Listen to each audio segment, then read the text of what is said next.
recording. We're going. John Tesh. Hey everybody, Mike and Tim on a Thanksgiving Eve. Maybe it's a Friday before Thanksgiving, so sure. And the Erie house is fervently preparing. I mean, obviously Christmas decorations have been up for several weeks now, but we do a turkey, we do a ham, and so thoughts are being thought about preparation of food. Yes, a Costco pumpkin pie has been purchased and is currently being enjoyed. Timothy, hello. How are you? All right. Hello. Bouncing along. Yeah. Bouncing? I don't know. Well, speaking of bouncing, this weok in dumbassery, can we say that? Is that a new segment? And I saw you comment on this. Our president continues to serve as a great role model for men everywhere. And there's a clip floating around of 19 different interactions where he has been ridiculously rude and insulting and demeaning to women. Yep. And this was all prompted by quiet piggy that we unreal. And again, Christian administration, saved by God for this purpose, is the reason we're paying attention to it. But it's also, I mean, I don't even have words. In my 30 years of life, had any other presidential person made any remark like this, I mean, it just would have been a ridiculous uproar. Do you think, I'm curious, like, can the office of the presidency recover? No. From these absolutely two terms? No. Like no. the way we revere or whatever. No. Like, is it? Nope. So we're just going up. We're going to start from scratch. No, we're not starting from scratch. We're starting from the most negative. Like a negative, yeah. Absolutely. It's like, yeah, it's like saying for most people, "Hey, I'm a pastor." It's like that office has been so tarnished. I mean, yeah. It's. I just don't. I mean, on the one hand, the bar's very low for whoever holds the office next to just be a decent human being. But Piggy, and then the defenses of, no, he was talking about Peggy, who was a White House reporter years ago, which is funny. Yeah. And then Carolyn Levitt, with a beautiful cross around her neck, looks into the camera and says, "Look, the president is very frank and honest with everyone in this room. You've all seen it yourself. You've all experienced it yourselves. And I think it's one of the many reasons the American people reelected this president."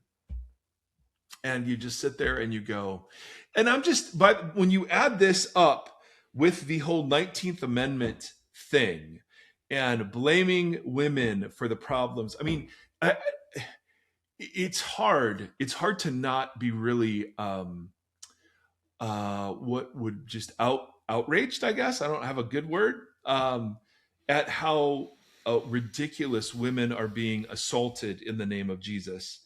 And it bewilders me. I mean, this is the fruit. Like, not all complementarian people are like this. And I know some really great, honoring, Jesus-loving complementarian people. And I know some folks that are egalitarian and just are nuts. So it isn't that. It's just that, like, we're seeing, per Tim Keller's comments several episodes ago, we're seeing the reinvigoration of hierarchies. And this just is Genesis 3 over and over and over again. Men made the mess. They blame the women. And, it's whether it's sexuality or whether it's politics or whether it's demographics, it's somehow all getting blamed that way. And when you have shades of power dynamics, it is. And here you have a president accused of 20-something different versions of sexual assault. And maybe it's more than that. One, at least, conviction by a jury.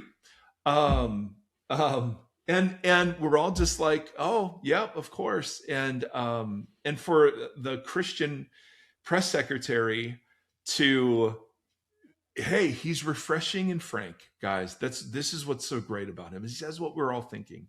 And I've heard people say that's one of the things they love about him. And yeah, so we just want to register an objection to the way in which, in Christian circles and beyond, women are being blamed and demeaned for this cultural moment, and say, yep, we think that is actually a very corrupt way of seeing it and thinking it, and it has nothing to do with Jesus. There's nothing Christian about this. And I think good people who hold Genesis 3 as a curse, not a promise, need to become increasingly vocal towards those ends. And so I saw it on your Instagram, Tim, and I went and I was like, what did I really? You just posted the quote. Oh, and then after that, somebody posted a meme that said, like, hopefully somewhere there's a group of feminist noise rock little, young women who are starting a feminist noise rock punk band called Quiet Piggy. Yes. And I hope that's true. I hope it's true. It's just, again, like, there's only so much effect we can have other than just naming this and continually saying, this is not Christian, this is not Jesus, this is not Christ-like. There's nothing about this, even if it bears the label Christian, nothing about this is of Christ, nothing. And this is where the church has to become that alternative story, where women are elevated and entrusted with great swaths of power and seats at the table and all the things. So that's one thing. That was one thing I saw from you, and it was like, I can't. And then there's this video of 19 different episodes. It's like a 3.5-minute video, and for me, the reason it grabs is, I obviously, if anyone talked to my daughter that way, I would take exception. If my sons ever looked at that and thought that was acceptable, I would take exception. If anyone ever spoke that way in a church, I would take exception. And so, yeah, I just think it, as we have maintained and will continue to, there is a lot of nonsense flying around, and we just need to be reminded, particularly for those women who are listening. This is not about you. This is so about something else, and it's very twisted and corrupted in the way it's manifesting itself. And then I didn't know I needed Franklin Graham to weigh in on the Epstein files, but he did. Oh, and this is wonderful. I went to his Facebook page to just see if it was true. And again, there's lots of silliness being said around there. We're concerning ourselves with the silliness that is around our tribe, who has, and we still believe, has overwhelming support of this current administration as a God-anointed and God-ordained sort of thing. So Franklin Graham Facebook page. In American politics right now, the, quote, Epstein files are a major focus. While many are wanting to see whether they can find any damaging information about President Donald J. Trump's connection to Jeffrey Epstein, who pleaded guilty to sex crimes and then later died in prison, they may find this inquiry to be a double-edged sword, because there are likely many people not currently on the radar whose sins may come to light. Great. Well, that's not a problem. If you're a pedophile and sex trafficker, I don't care what party, what religion, you should be in prison and justice should be served. And then the Jesus Juke. So that's the big gotcha every time, is like, whoa, Clinton. It's like, great. Take him. We're not advocating just Larry Summer. Take him. Anybody in there, take him, investigate him. Come on. But then he gives the Jesus Juke. Did you not know that God has a, quote, file on each one of us? Jeez. Bro, this is so great. The Epstein files are nothing compared to God's files. Good Lord. they actually are worse than God. I can say God's file on me, full of wickedness and darkness and bad motives. Yeah. Nope. No pedophilia, no child rape, no sexual assault. Nope. What a dumb thing to say. His file on us goes much deeper than just what we've said or done. He knows our thoughts, desires, and motives. Jesus applied the 10 Commandments to the sins of the heart. By his standard, not one of us is without sin. One day we will stand before God and everything will be revealed. And I mean everything. And I believe that. I think that's true. The only hope for an individual is to accept God's Son, God's provision for our forgiveness, which is the sacrifice of his Son. When we come to Christ, accepting God's forgiveness through him, we are not only forgiven, but he cleanses us, all those sins who are washed away. So the Epstein files shouldn't concern people, because if you're going to start playing the judgment game, then that's going to boomerang on all of us who are sinners too. Should we just sin more so that grace can abound? Ooh. I just thought I thought that might be one of the greatest Jesus jukes in the history of humanity. God has a file on each one of us. So how dare we judge another? And we could have all sorts of wonderful conversations about judging. We were talking about Sermon on the Mount and the word krino, which means separating. We are certainly called to discern and to separate ways of life and modes of living as either good or bad, or towards human flourishing or against it. And I think we're in safe ground to say sexual assault, human trafficking, pedophilia, all those are very bad. And they can repent or seek redemption inside jail. And Jesus will forgive. I mean, he forgives. Sure. I mean, I'm not opposed to saying the gospel reaches the darkest of hearts. Well, of course it does. But to say we shouldn't make the Epstein files a focus because God has a file in each one of us, which is fascinating, because what Franklin Graham does is he makes other people sin an issue. And he has no worry about all the time. All the time. And, and a lot of the time it's hypothetical. And evidently, God's files on him don't matter in those instances. Mm-hmm. They only matter when it's our guy. So just whatever this week in insanity turns out to be, I don't think Tim and I could function healthily in the world if we didn't, even if it were just the two of us with Seth listening, we would still talk about this. It is maddening, and I don't think the pragmatic neutrality of a lot of American Christianity, and maybe there have been other times it needs to go away, but it certainly should be more thoughtfully deliberated now. I just think the things that are happening, I mean, we could go on and on about what ICE is doing, and again, even if half of those are exaggerated videos, it doesn't matter. It's just absolutely un-American. Yesterday, I had something that was so cool. I'm so proud of our church. And I'm not proud of our church because it's a cool church. I'm proud of our church because our people actually care about like the world around it. And so yesterday there's this nonprofit that was one of our partners called Legacy Mission Village. And it's founded by two refugees who opened this center for refugees. And a bunch of folks from our church brought a Thanksgiving lunch just to say thank you and to honor them. And I'm there.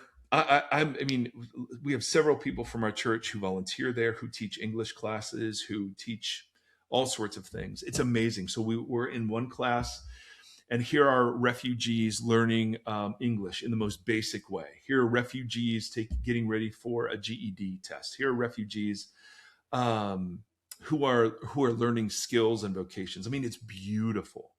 And these are all people who are in process legally.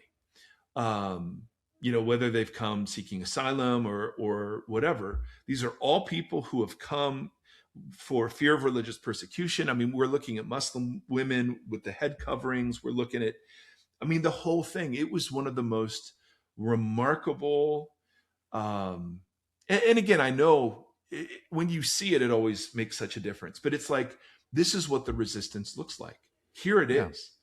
And this other woman in our church has a bus. I've never seen this bus, but it's this bright pink Hope bus. And she collects donated clothes for women and gives them away free. So she goes to the worst places in our area, to where prostitutes will gather, or refugees who are without clothing. And she just gives away whatever in her truck. They just can come in and shop for themselves and their kids, and it's all free. It's just all free. And I'm just sitting there. I'm watching. I met a woman yesterday who literally received her U.S. citizenship at 7 o'clock that morning, at 7 a.m. in the morning. And she's walking around. She is so proud, and she is so delighted. And she's so, I mean, like, you can just, like, it means something. And so this is worth fighting for. This is worth fighting for, theologically, politically. Like, that's what it is. That's what it is. And it just stands in such counterpoint to the anti-Christian postures of the government, bathed in imagery that is so-called Christian, that it's just disgusting. I mean, literally, we were invited to pray over them, and all I was praying was just protection. For just protection. They would be safe, that they would be safe. Oh, it was just, my heart got bigger and smaller all at the same time. Because I can't imagine that's the Mr. Rogers thing, right? That's the people that are not advertising what they're doing. Nope. The little church that I've been kind of going to, they call themselves the Table here, and it's nice, similar to Vox OC, like no one's on staff. It's a group of people that have just sought to continue to do life together and to serve in their community. And I feel like one of the things I've been learning the most from that group is, like, they have, and I might mess this up, but there's a group of women in there, and I think they call them like the spiritual mothers, the spiritual moms. And they're just this wise group of just my goodness, intentional, loving, and they led the Sunday morning 2 weeks ago. Dude. And it was just so profound and heavy and beautiful. And it's that reminder of, like, the craft work of the quilt of the church has what you're saying with, like, the different cultures and the different faces and the different stories. But then, as we've talked about before, like, the church should be reflective of all that stuff, including what I learned from Mazzy and what I learned from these spiritual moms, like the generation that precedes me and the generation that's coming up after me, all have little nuggets of wisdom and kindness and things to inspire and to learn from. And I've been so inspired listening to these women do what they do and advocate in the way that they advocate. And there's just so much to be learned in that way, but they don't serve in a way that is as public as Megyn Kelly, getting out there and defending being attracted to 15-year-olds. It's like all this craziness is so loud, and there's just these little like beautiful little scalpels that are kind of cutting through it quietly in the background and doing the good work and being God's hands and feet. And I mean, it would be great too if we could couple that in here. Like, if you guys have stories of your little communities, or seeing the church, or seeing your neighbors, it doesn't even have to be the church, anyone that's doing that work, you should email in the stories. You can just email them to mine, to Tim at Vox Podcast, and we can highlight some share some of that stuff too in the midst of all this You're Not Crazy Christian nationalism BS that's happening on a daily basis. And then here's a few nuggets of the people that are out there doing the work. Yeah, I was just so proud. I was so stinking proud of the folks that were running this, but also the folks in our church who, were pouring gobs of time and money into this. My good buddy that I work out with that used to do Young Life in this area, he left Young Life to go. He teaches at a continuation high school. Oh, wow. And these are the kids that have been pushed to the outskirts. They're from broken families or whatever it is.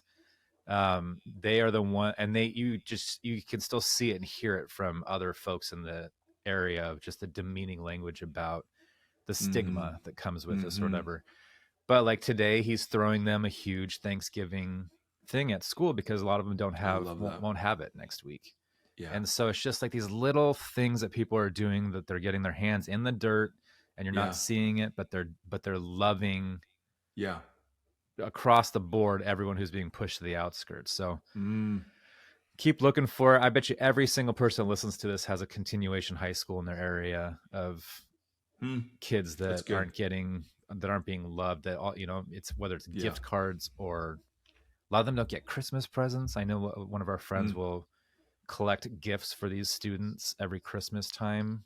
I love that. There's just so many ways that we can kind of lift each other up in this. Yes. Which I think is that resistance, like bring hope and joy and love to people's lives. Muse wrote a song on their Uprising album. Love is our resistance. So sounds like a Brood song. Okay. Lord's Prayer. First of all, shout out Holy Post. Phil Vischer. Leave the gun, take the cannoli. Yes, that was they're so great. If ever they have somebody who is ill or absent, I come in and do the news segment. We just laugh. But Phil, the Vischer, or as I call him, Vishers of Men. He said, and this is the only person I've heard this from, I'm enjoying the prayer series. So,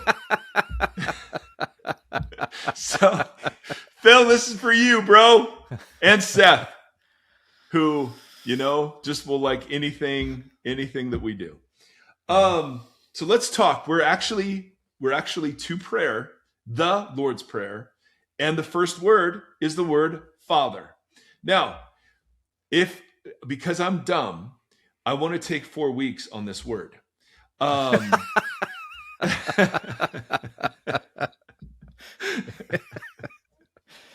Oh, I love it. Because I want to make the case that Father is a relational word. It's a vocational word. It's a status word. And then there's another one that I don't remember. It's a sibling word. Relational, vocational, status, and sibling. Yes. And it rearranges that. So relational, we'll talk about that in a second. Vocational, to call God Father, is to receive the invitation of sonship or daughtership. And that means there's a vocation that comes by being sons and daughters of God.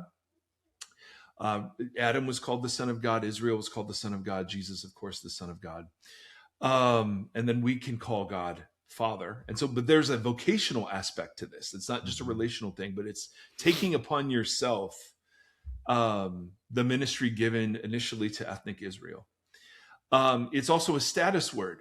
And so when we talk about whether or not God is male, Father is a status word, not a gender word in the way it's being used here. And that's really important to understand. And then lastly, it's a siblingship. What God is establishing is a new household. And so he's rearranging familial ties. And I just think all of that is so rad in the one word, Father. I know. I think it's so stinking amazing. And I might be the only one on that, but, you know what I need to do, Tim? I'm sorry. I need to pull up our YouTube channel.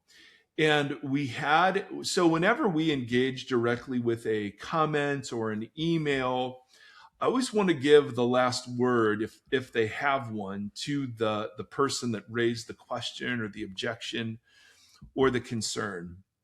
And because this was done in a public forum, I feel okay just reading it without adding any thoughts to it. And again, we do this because it's easy for us to take a question or a comment or concern that somebody has, and then, either misrepresent it or, whatever. And hold on, I'm trying to find our YouTube page. It's Voxology. And we have a great YouTube page. Sethi certainly likes it. Okay. So I had this comment queued up and then I don't know where I put it, buddy. Voxology TV, newest episodes. Boom. I'm sorry you have to hear all this. So this is our suffering episode 4 days ago. Okay. The comments. So he had a question about Genesis 3. And so we responded to that. Also, I got another correction on how R.C. Sproul is. I got a sproul, I got a spole, and I got a sproul. And so one of you has to be wrong. Or all of you are wrong. I don't know, but it was really funny. Okay, so just to honor that bit of conversation before we dive into the Lord's Prayer. Sorry, Phil. This was the comment. I don't think Mike truly understands my objection to his argument. It is not a conflict between wills. It is a logical inconsistency. Remember, we were talking about. I'd said Genesis 1 and 2 represent God's will. Revelation 21 and 22. He was saying no, but Genesis 3 is clearly God's will too. God is the creator of everything. That is his will. He created the universe in the way he wanted. To say anything is not his will contradicts him being the creator. Now to address the host comments about me. This is the first time I've heard Tim actively gaslight the audience. The hosts are stating that God's willing Genesis 1 and 2 and Revelation 21 and 22. I bring up God's clear will elsewhere in the Bible, and Tim says I'm the one ignoring context. This is the first time I've heard Tim actively gaslight a listener. It's not the first time you've heard it. He does it to me all the time. Tim and Mike are saying ignore the rest of context if you want to know God's will, not I. Second, I have listened to the Genesis series and all of your other episodes. Well done, sir. That's just staggering. I don't find your arguments about Genesis persuasive, especially when measured against historical and popular interpretations used in Christianity.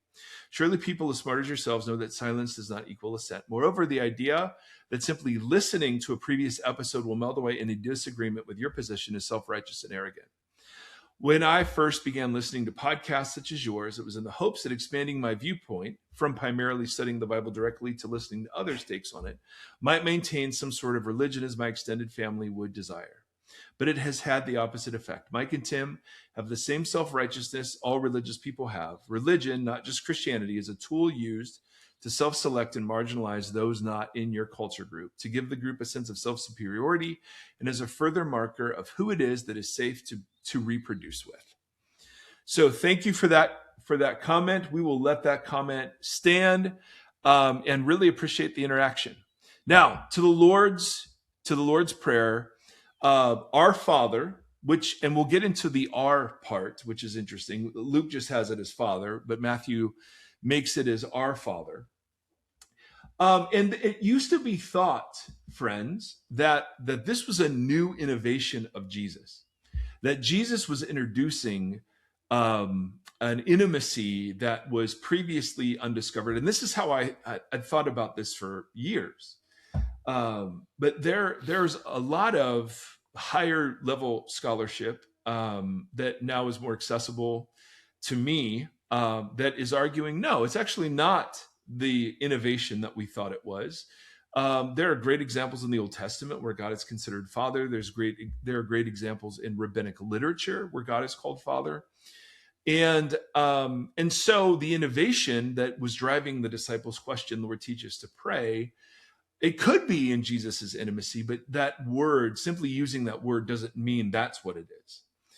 And so when we looked at the 18 benedictions, that prayer that we think the Lord's Prayer is a model, an abbreviated model of, there God is blessed one, is known as Blessed One, Holy One, Builder of Jerusalem, Mighty One, Redeemer of Israel, Our Father, and Gracious One, among other titles. And so from this, Jesus chooses Our Father, which appears twice in that 18 benediction prayer.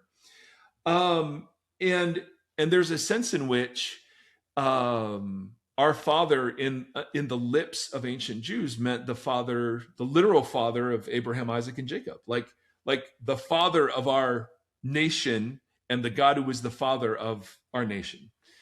On the lips of Jesus, it seems to have a more universal application. So instead of calling Yahweh, the God of Abraham, Isaac, and Jacob, to call God Father, allows room for those who are not Jewish to kind of find themselves in that word and in that appellation. And so it's Aramaic, as people know. Abba, Father. It was used of earthly fathers, and it had a connotation both of intimacy and respect, which makes it perfect because it's God, like it's the Father in the heavens. Just to be clear, who we're talking about, but it's still Abba, and so that dynamic captures sort of God's intimacy and transcendence all at one time. It's this beautiful, beautiful picture. Abba is used 3 times in the New Testament, on the lips of Jesus in Mark 14. And then Paul will say that Christians can say Abba Father in Romans 8 and Galatians 4.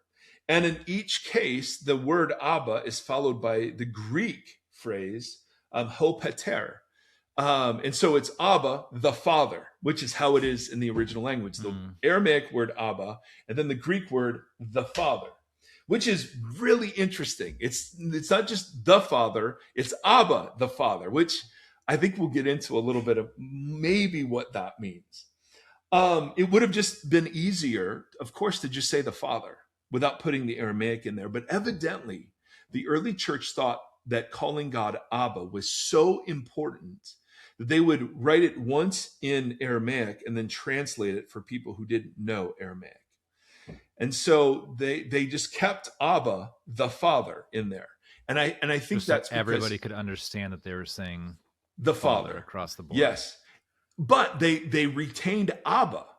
And evidently they thought it was so important to keep that in there that it was saying something significant about the kind of God who is the God and Father of Jesus.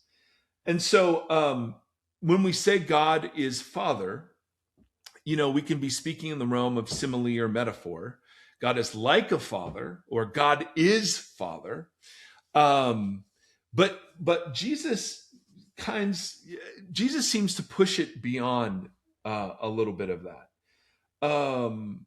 He will pray, "My Father," a couple of times, and to us he gives the address, "Our Father."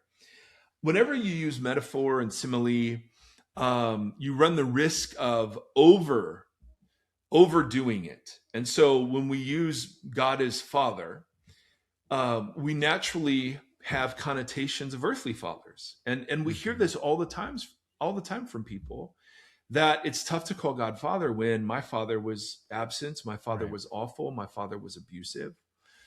And so it's up to Jesus to clarify what he means by Abba, the Father. Because a metaphor only goes so far. God is a father. Okay, that's metaphor. But how far can you push it? Well, we push it so far that our earthly fathers have, in many ways, hurt us. And we then have a hard time not projecting that on Abba, the Father. And so Jesus, what I want to argue is that Jesus isn't describing fathers as he knew them in the ancient world, but rather he's creating a new image of father in the ancient world that he's intending for us to come to mind whenever we use the word Father. That's a really important point. Jesus isn't looking around his world and saying, you know what a great picture of God is? Ancient Near Eastern patriarchal fathers. That's not what he's doing. What he's doing is he's filling that word with an entirely new image. Does that make sense? This is really, really important. Because ancient Near Eastern culture was very, very patriarchal, and that rested in the oldest male. And so to say father had a whole bunch of connotations that Jesus could have either reinforced or negated. And when given the opportunity to define the father, there is some continuity with what father would have meant in his world, and then there's some radical redefining. So are you with me so far, Timothy? Yes, sir. Yes, sir. I love how Henry Nouwen wrote this regarding, because I want to argue, and guys like Kenneth Bailey, N.T. Wright, and others argue that Jesus actually defines the Father. He actually gives a picture of the Father in the parable of the prodigal son, and that Jesus intended for Father to be filled with that imagery.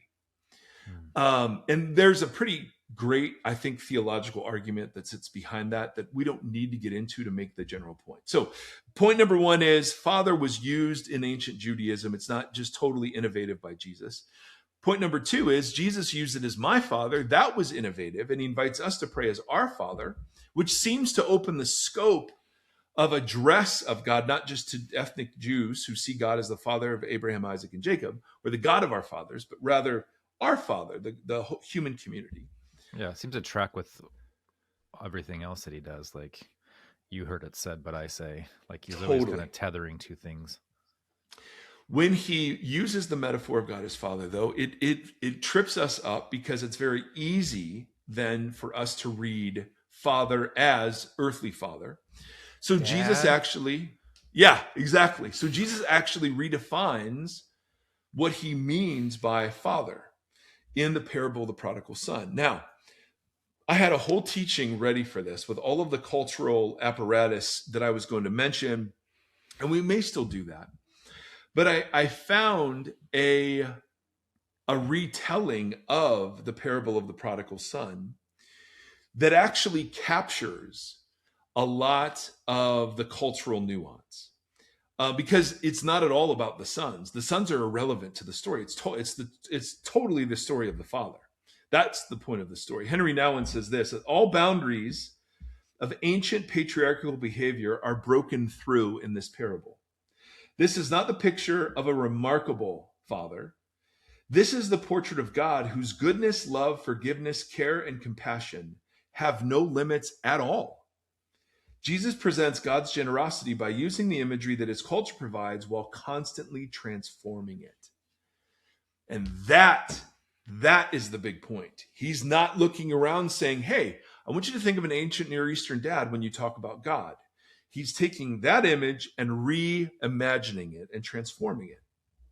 And so the answer to, well, how can I believe that God is actually, one of the answers to how I can believe that God is actually good or a good father or whatever, is by marinating in the imagery of this parable. That's not at all about the prodigal son. It's literally so much bigger than that.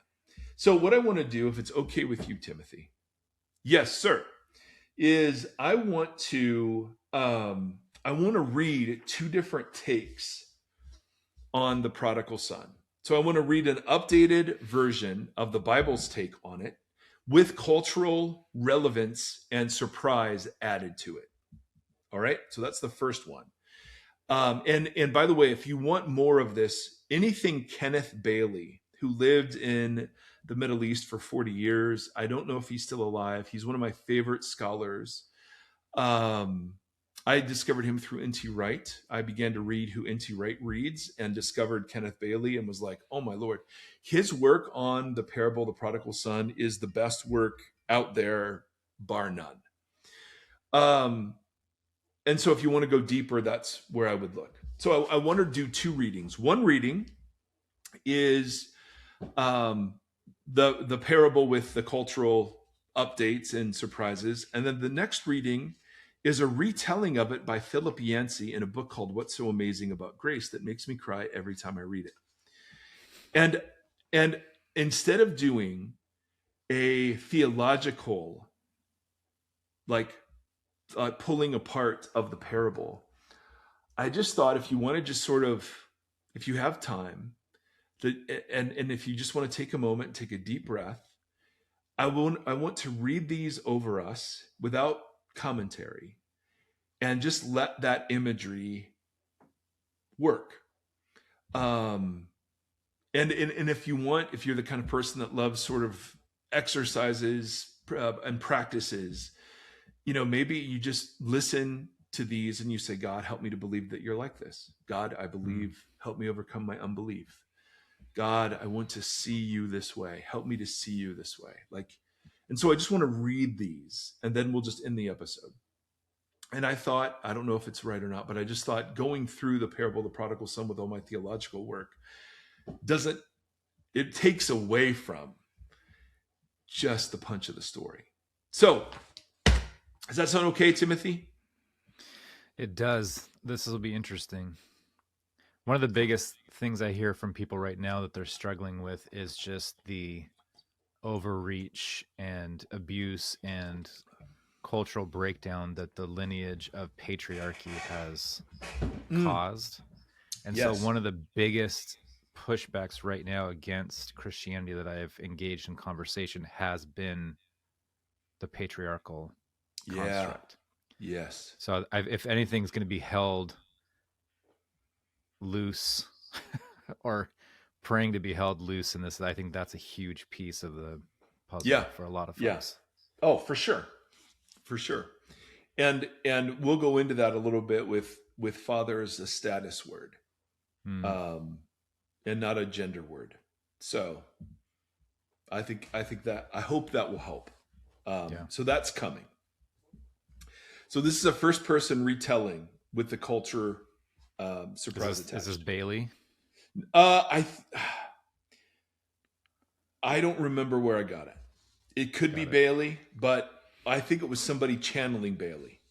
And I looked all over and I couldn't find it, although I have the text. Amazing things have been happening in one family in our village. The younger son asked the father for his inheritance. Can you imagine? Have you ever heard of such a thing? What nerve, what disrespect. He might as well have said, "Father, I wish you would die." Of course, we all expected the father to scorn the younger son, perhaps to disown or stone him, just like it says in Deuteronomy 21. Instead, he gave his younger son the inheritance. It also amazed us that the older son never intervened or at least protested that he didn't want to have anything to do with his younger brother's action and the disgrace he brought to the family. As the news spread around town, a lot of people were pretty upset, and I think the younger son started to feel uncomfortable. So what do you think he did? We thought he would give the land back to his father, but he tried to sell it. Can you imagine selling ancestral land? The very land that God gave our forefathers? What will this family have to live off when he grows older?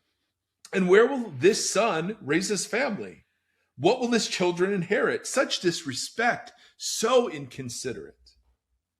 Trying to sell the land only made things worse for the younger son. Each person he tried to sell it to got angry and insulted him. He finally found someone to buy it, a merchant newly arrived to town.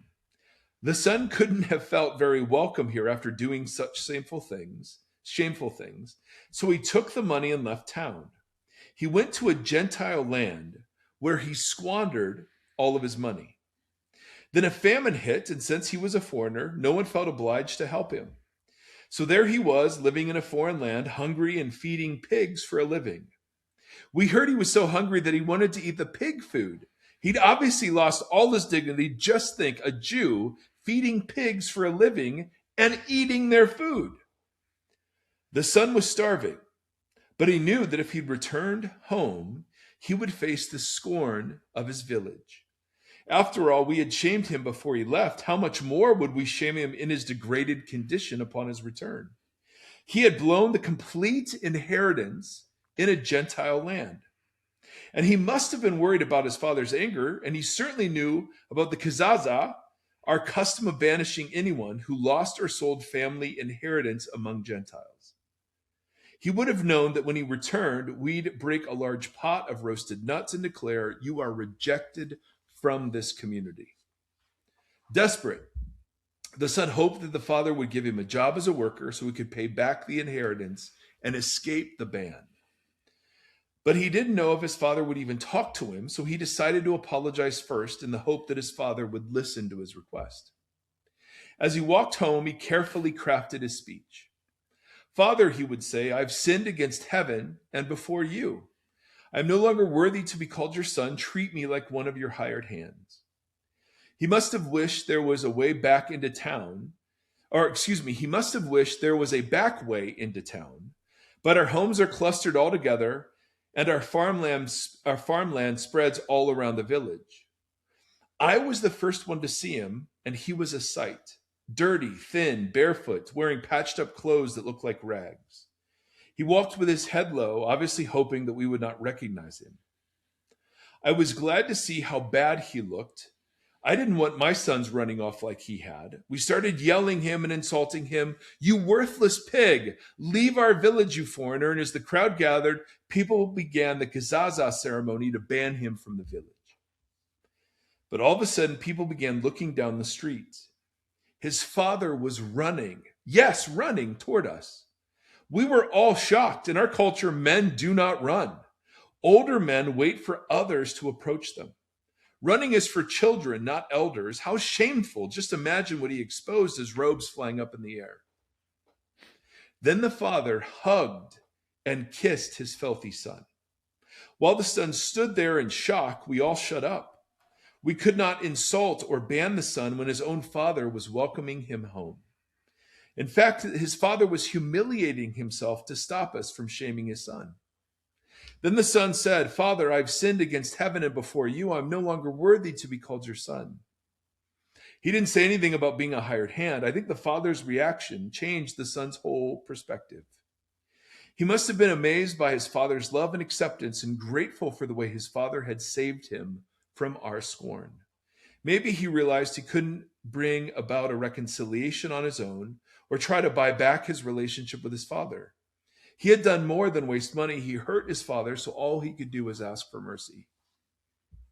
The father left no doubt that he was accepting the son back. He responded by telling his servants to put sandals on his son's feet, a ring on his finger, and a fine robe on him. Without a word of rebuke, the father covered up his son's filth and restored him as a true son. He also told the servants to prepare a feast and kill the fattened calf, not even a lamb or a chicken. Then he told them to invite the whole village. I was glad to hear that. The father not only accepted him back, but he honored him and celebrated his return in the presence of the entire village. But that's only half the story. As everybody began to arrive to the father's house for the celebration that evening, I got to the house just as the older son returned from his work in the fields. I paused to let him enter so he could take his place as a greeter at the father's party according to our custom. But he stopped and asked a servant what was happening. The servant explained, Your father is celebrating and welcoming back your brother. The older son turned away from the house saying, I'm not joining in this celebration. I deserve a party, not my brother. In our village, you never refuse an offer of food. But the older son refused his own father. He made a huge scene in front of the guests, which was as shameful to the father as the younger son's request for an inheritance. Then I saw the father look out the door at all the commotion. I expected the father to be furious and to put his older son in place for insulting him. But the father came out and pleaded with his son to join the celebration. For the second time that day, the father sought to restore a dishonoring son. But the older son continued to insult his father. He spoke with no respect, without using a title, as he yelled in his father's face, Listen, for all these years I've been working like a slave for you, and I've never disobeyed your command, yet you have never given me even a young goat so that I might celebrate with my friends. But when this son of yours comes back, who devoured your property with prostitutes, you killed a fattened calf for him? Once again, the father went out of his way to try to bring the older son into the family celebration, shaming himself for the sake of his son. He responded, Son, you are always with me, and all that is mine is yours. But we had to celebrate and rejoice because this brother of yours was dead and has come to life. He was lost and has now been found. And the occasion of this parable in Luke's gospel is that Jesus is eating with tax collectors and sinners, and the Pharisees are outside that banquet saying, Why are you eating with tax collectors and sinners? It's an incredibly, incredibly beautiful story. But the central figure in the parable is the father. It's neither of the sons. And it's about how the father absorbs shame to restore each son to the village. Dude, come on. You want to say something right now? No, I thought we were not commenting. Okay, I'm sorry. I got no comments. I got lots of comments. All right. Philip Yancey. This one, I'm gonna try to get through this one, man. This one kills me every time. A young girl grows up on a cherry orchard just outside Traverse City, Michigan. Her parents, a bit old fashioned, tend to overreact to her nose ring, the music she listens to, and the length of her skirts. They ground her a few times and she seethes inside. "I hate you," she screams at her father when he knocks on the door of her room after an argument. And that night, she acts on a plan she has mentally rehearsed scores of times. She runs away. She has visited Detroit only once before on a bus trip with her church youth group to watch the Tigers play. Because media in Traverse City report in lurid detail the gangs, the drugs, and the violence in downtown Detroit, she concludes it is possibly the last place her parents will look for her. California, maybe, Florida, but certainly not Detroit.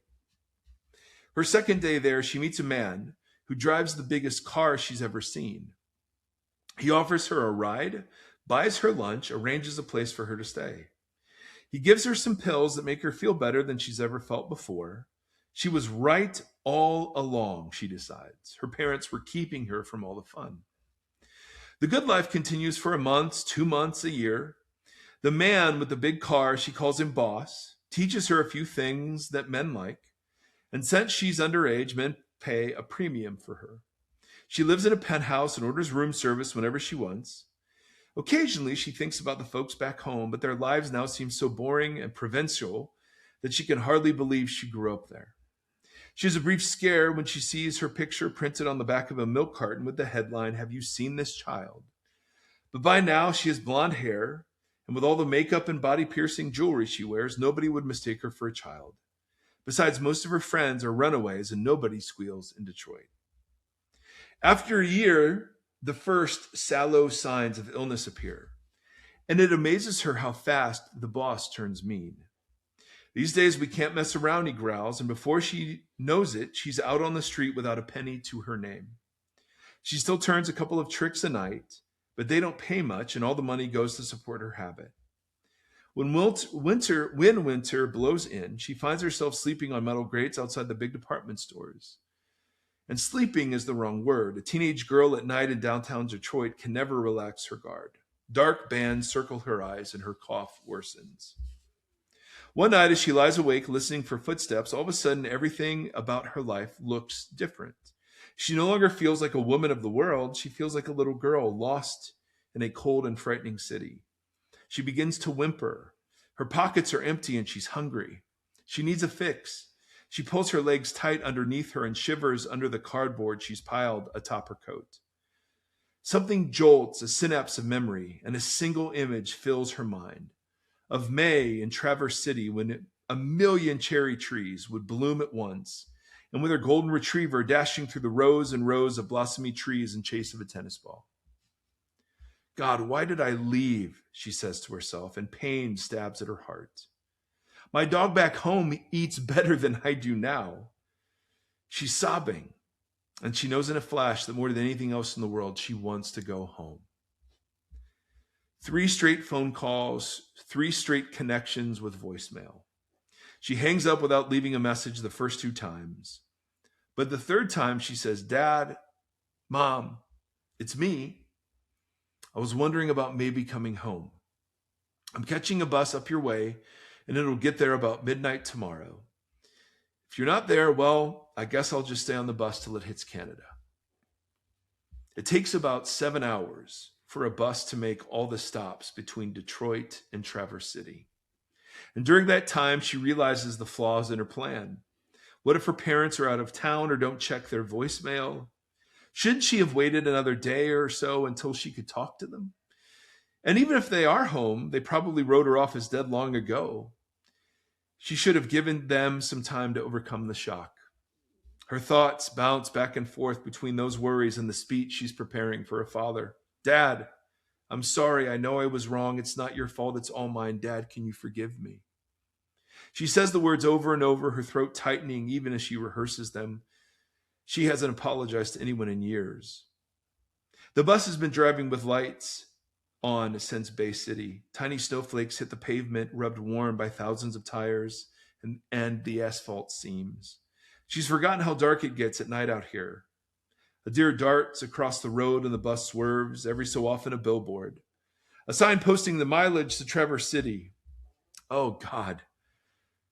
When the bus finally rolls into the station, the air breaks, hissing in protest. The driver announces in a crackly voice over the microphone, 15 minutes, folks, that's all we have. 15 minutes to decide her life. She checks herself in a compact mirror, smooths her hair, and licks the lipstick off her teeth. She looks at the tobacco stains on her fingertips and wonders if her parents will notice, if they're even there. Dadgummit. Ugh. She walks, I'm so sorry. She walks into the terminal not knowing what to expect.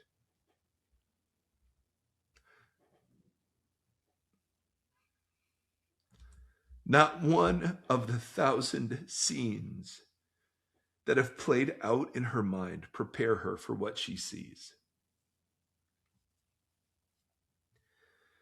There in the concrete walls and plastic chairs bus terminal in Traverse City, Michigan, stands a group of 40 people. Brothers and sisters and great aunts and uncles and cousins and a grandmother and a great-grandmother to boot. They're all wearing goofy party hats and blowing noisemakers. And taped across the entire wall of the terminal, golly, I'm so sorry, is a homemade banner that reads, "Welcome home." I don't know why it gets me. 2 more paragraphs, they're small. Out of the crowd of well-wishers breaks her dad. She stares up. She stares out through the tears quivering in her eyes like hot mercury. She stares out through the tears quivering in her eyes like hot mercury and begins the memorized speech. "Dad, I'm sorry. I know." He interrupts her. "Hush, child. We've got no time for that. No time for apologies. You'll be late for the party.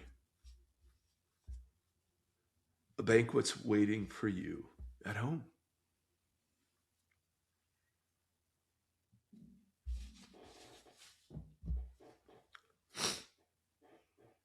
Golly, I'm a softie. These aren't little tears. No. These are, I'm suppressing sobs. It's a human chord that gets struck. Oh my goodness. Exile and return, right? I mean, the absolute worst thing you could ever have done, to be welcomed back with all of the status, that you had forsaken, with no logical explanation. There's no moral calculus that leads to grace. Right. And to actually believe, to dare to believe that God is that good, that's scary. That's scary. It's scarier than believing he's fearful and wrathful. Right. I think it's harder to think he's like this. And so when we pray Father, Jesus isn't picturing the abstract patriarchal dad of a ancient Near Eastern family. This is what he has in mind. Oof. And so the rest of the prayer only makes sense when you see God see you this way. Mm-hmm. And that's why Jesus will say, God gives good gifts. If you who are earthly fathers know how to do welcome banners for your children, how much more? So I don't know. It just seems like the most important thing to start with when we say the word Father is that image. Absolutely. And the rest of the prayer only makes sense out of that.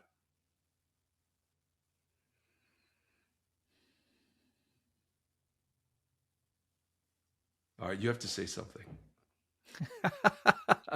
it's hard not to think forward in the prayer, so I don't want to say anything from that, but I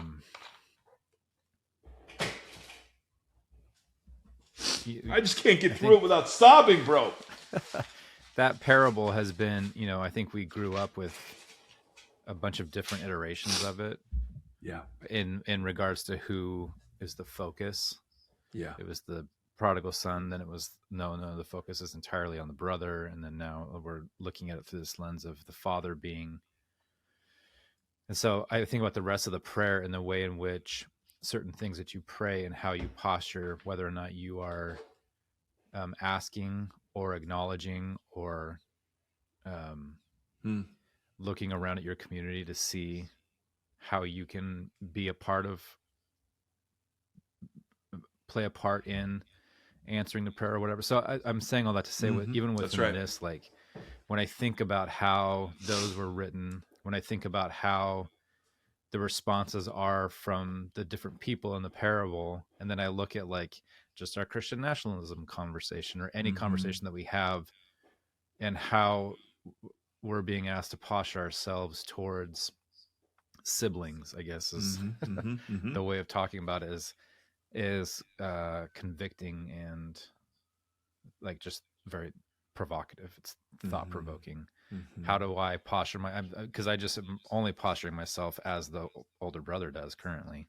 Yeah. I'm angry. I don't understand. I don't know why they can do X, Y, and Z and blah, blah, blah. And I don't know. So it's such a much more holistic picture while being, immensely personal, but also immensely communal.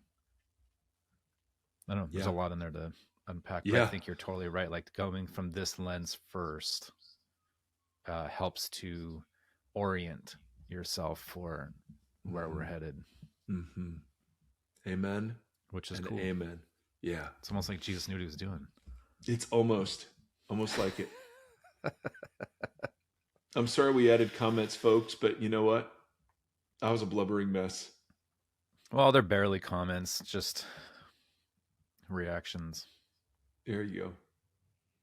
Yeah, bro. It just wrecks me, and maybe, and it always did. Even before I was a dad, it always did. That image, for some reason, the non-judgmental, like putting that focus. Well, no matter who you champion as the protagonist of the story, the father's reaction remains the same, no matter who you're focusing on. That's it. And so I think that the way that Christianity has postured itself in the world could learn a ton just from this. You know what I mean? Like the way in which the father reacts. Oh my goodness. Is not how we posture. We don't posture in a way that reflects that. Yeah. I don't see. I don't personally look. Maybe I should just say that. I'm trying to figure out how to posture myself more in that way, or at least see, U2 has that song, Let Me See the World the way that you see it or something. I can't remember exactly how the chorus goes, but Bono's like, I want to see the world the way you see the world. And so I always think about that. Like, how do I, and this is exactly that, right? This is Jesus trying to say, here's kind of the glasses to put on to see.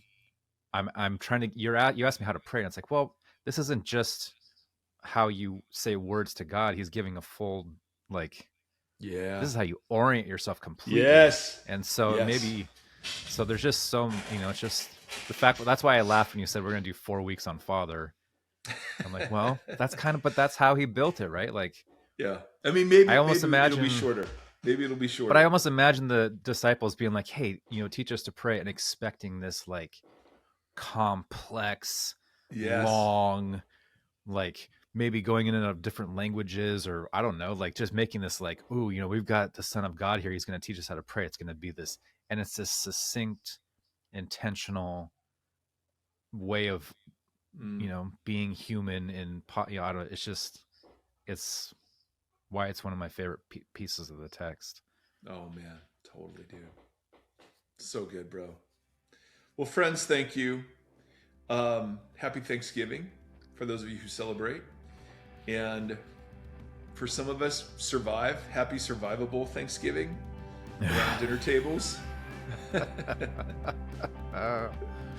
Oh, it's so hard sometimes. But anyway, we're so honored to be a part of all of this, so thank you. Until next time, friends.